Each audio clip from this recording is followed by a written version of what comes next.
Welcome back to week 4 of our junk drawer engineering program. Today we're going to be doing a 2-for-1. This is going to be 2 different programs or projects you can do, either or both. And what you'll need to complete this program is some index cards. You don't need nearly quite as many, but I grabbed what we had. Or you will need some old newspaper. They give these out all the time. You get circulars in the mail. Your parents probably chuck them in the trash. Sometimes you cut coupons out of them. So you'll need some of those. You'll need some tape. Scissors are optional if you'd like. But what you'll also need is some kind of weight. But here, a great thing to use is books. We have lots of them sitting around here at the library. I don't know if you've heard. So let's get started, and we'll go ahead and do the index cards first. So for now, we're going to put these down here. So we have our tabletop space. So what you're going to do is, first off, you need about 4, maybe 5 index cards. 1, 2, 3, 4, and 5. So how this works is we're going to make a table out of books using index cards to support. You're going to take your index card and you're going to do an accordion fold, which means you fold it first one way and then you flip it over and fold it again. You can do this twice to make a little Z shape like I have, or you can do it 4 times to make more of an N shape, and either one is going to be just fine. So what you're going to do is you're going to do that 4 more times, 5 times in total. Fold it over, and fold it over again. Maybe. This one's being difficult. So just set this aside as you work. And once you get them all folded, we can do our little experiment, and we will talk about why it works.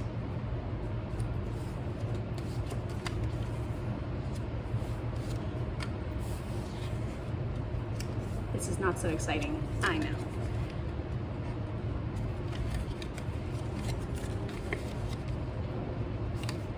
There we go. So now we have 5 of these little pieces of paper, and a good configuration to start with is going to be in a pattern like that, where you have 2, 2, and then 1 in the middle. So here's the moment of truth. Let's see if this works. It holds that book. Let's see if it'll hold another book.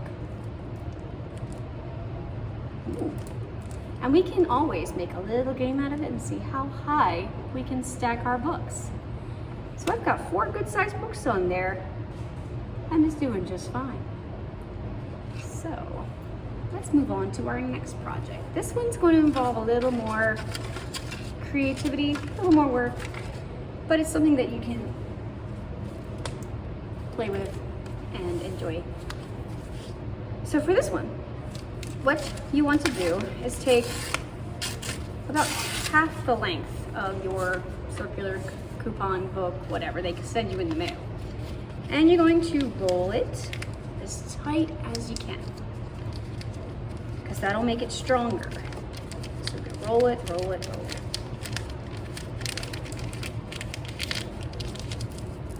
Once you get it to a little tube like that, you'll take a little bit of tape and tape it, and you might want to do it on more than one spot just to make sure it doesn't come apart. I like to do the ends because that's a little more stable.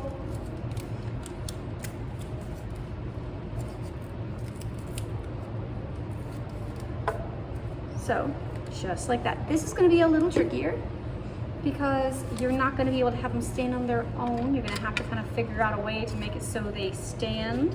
And sometimes what you can do is hit it on a table to kind of fan out that bottom. Don't do what I did. Don't bend it. That's no bueno. So in the same way that you did these, you put it in that pattern, and then see how many books you can balance on top of it. And we shall see if I can get this done without you guys dying of boredom. Probably not gonna happen. little bit of tape. Let's see what is this. Pretty sure this is from last year. And like I said, scissors are optional, but definitely will make this a little bit more precise.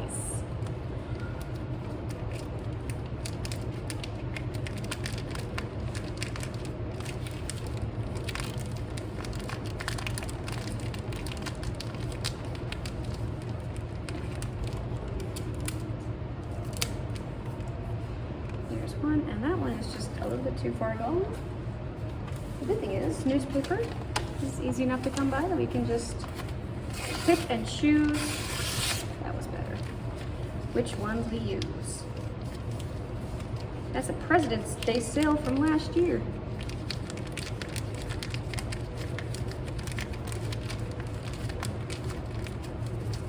We're coming up on President's Day here soon, aren't we? Oh, like a little on the taller side. That might be a problem.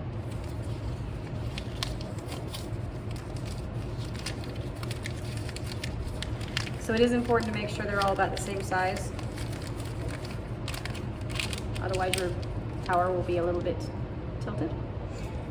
But for our purposes today, I think it's so not the same size, is it? These three are just about the same size. So let's try it in a triangle. I have an idea for how I might be able to stabilize it. Take some tape. Just kind of tape it to the paper. It might stand up long enough for me to get the books on it, and that should help stabilize. So we're going to try for a triangle because I don't have enough patience to do enough for anything else. Gotta work with what we got. Get back up. There's that. And then we'll do one right here. See how that works. We'll see if this works. You're learning right along with me, folks.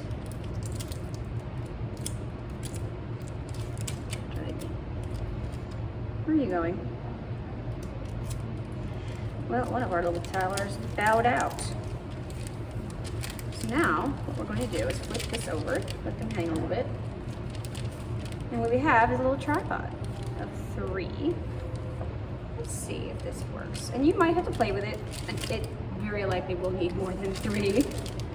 But if you did a couple more, and put them underneath, and balanced it right, you can make a little table, and then see how many books you can, well, stack on top. Again, it's going to take a little bit of fiddling, and that is where your imagination and your determination will come into the party. So this whole series we've been talking about engineering and how it works. And with the first one, with the index cards, you'll see that if I was to take this paper and try to set a book on top of it, even this way, it would crunch and fall. Because paper isn't super strong when it's just in a line like this. However, paper is one of those really cool things, and materials in general. A flat surface, if you give it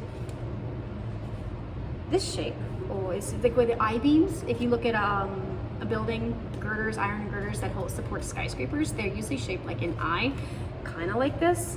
And that's what gives it strength, is that shape that it has. So if it's like this, and it pushes down on it, it'll fall right over. If you put it like this, giving it some stability and strength, you can push down it quite a bit before it starts to fall over.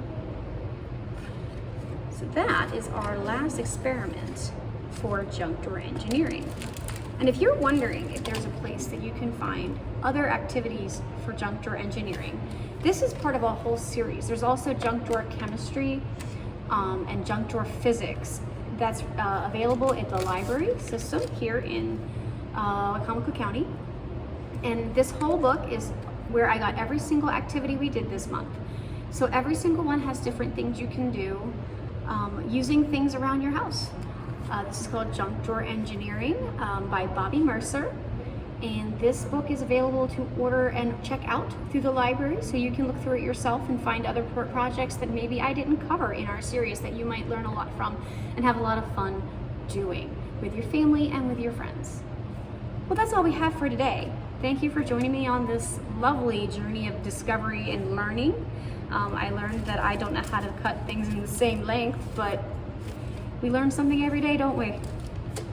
Well, until the next program, it's really been a great to work with you guys and to teach you. And I'll see you next time in our next program. Bye.